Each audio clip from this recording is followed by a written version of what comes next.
मोनामी के लिए हमेशा मोनामी ये समझती है और हमेशा इस बात को ध्यान में रखेगी कि करण के लिए हमेशा उसकी कंट्री सबसे पहले आती है।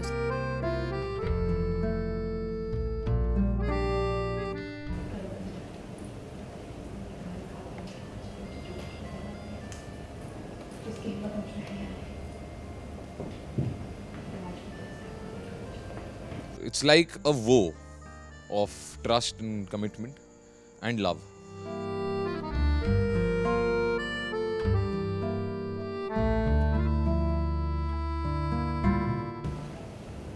कि मैं हमेशा इस बात का ध्यान रखूंगी, इस बात की रिस्पेक्ट कि हमारा देश सबसे पहले,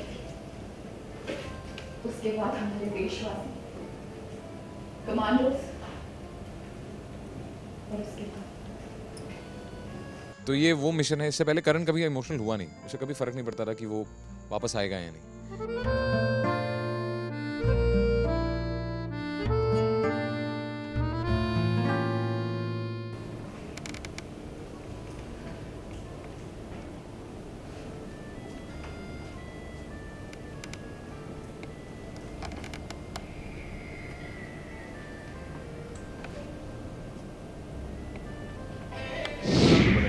काफ़ी इमोशनल नज़र आ रही हैं आप, क्या बात है, कुछ बताना चाहेंगे अगर आप?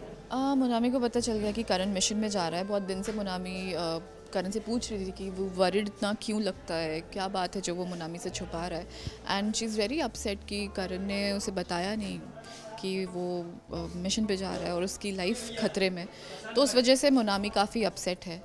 बट जब वो रीज़न जानती है कि करण ने क्यों नहीं मोनामी को बताया और शी फील सो हेल्पलेस, उसके बाद वो करण को लेकर आती है और उसे कुछ प्रॉमिसेस करती है, अग्नि को एज अ विटनेस मान के। तो अभी हमने वही सीन किया एंड उसके बाद एक इमोशनल मोमेंट है करण और मोनामी के बीच में। कुछ फेरे लेते हुए नज़र आ रहे हैं आप लोग उसमें, जिसमें आप कुछ बातें बता रही हैं, उन बातों के बारे में अगर आप जिक्र करना चाहें। जी बिल्कुल, वो प्रॉमिसेस कर रही है करण को कि मोनामी के लिए हमेशा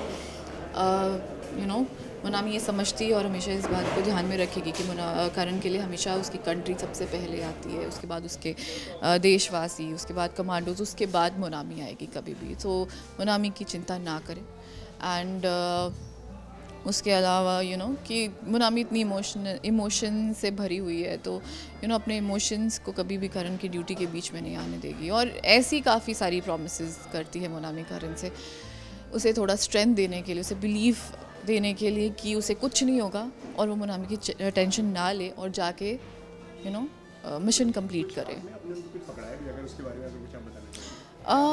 हाथ में पकड़ाया नहीं था मैंने उसको, उसके मेडल को एज अ विटनेस मान के मैंने उससे प्रॉमिस किया था कि जो भी प्रॉमिस किया था बेसिकली मेडल को हाथ में रखकर, so that it signifies a very important thing, it's a very big thing, क्योंकि that was a very special gift to Monami from भाभी। एंड आंखों से काफ़ी आंसू भी निकल रहे हैं, दुखी भी हो रही हैं आप। ऑब्वियसली इमोशनल मोमेंट है तो जी तो भर आता है।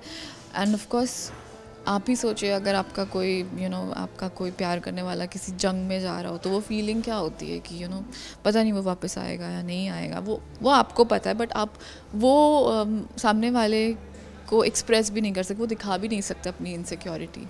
तो somewhere it was, the scene was between that. तो करण की अगर बात करें तो एक काफ़ी रोमांटिक अंदाज में बातचीत हो रही है, फेरे लेते नज़र आ रहे हैं आप लोग, उसके बारे में कुछ बताइए। ये बेसिकली फेरे नहीं है, ये बेसिकली एक देखिए, हम कई ऐसे धातु हैं जिन पर हम बिलीव करते हैं। कई लोग पानी में हाथ में पकड़ के कसम खा लेते हैं, तो ये फायर है और उसके आसपास 2 बार घूमते हैं और इसने 3-4 चीज़ें जो बोलनी है वो बोली। It's like a war of trust and commitment and love. तो ये एक वो है और उसके लिए उसने आग चुना और उसके आसपास उसने वो कसम खाई। कुछ हाथ में भी देती हुई नज़र आ रही है, उसके बारे में कुछ अगर आप बता। उनके हाथ में एक मेडल है जो मेरी भाभी ने उनको दिया था, वो मेडल मैंने जीता था और मुझे भी नहीं पता था ये। तो वो मेडल को पकड़ के वो एक कसम खाती कि जी आप कुछ फेरे भी ले रहे हैं, उसमें कुछ काफ़ी इमोशनल बातें भी बेसिकली वही इमोशनल बातें हैं, वही वाउज हैं वो जो वो ले रही हैं कि मैं I will always be your strength, मैं जानती हूँ तुम सोल्जर हो, तुम्हारे लिए देश पहले है और मैं हमेशा वही रहने दूंगी। और वही सब कि जो जो चीज़ें मैंने उसे बोली थी कि शायद तुमने गलत डिसीजन ले लिया मुझसे, मुझे हाँ करके, क्योंकि तुम जैसी ज़िंदगी चाहती हो तुम्हें मिलेगी नहीं।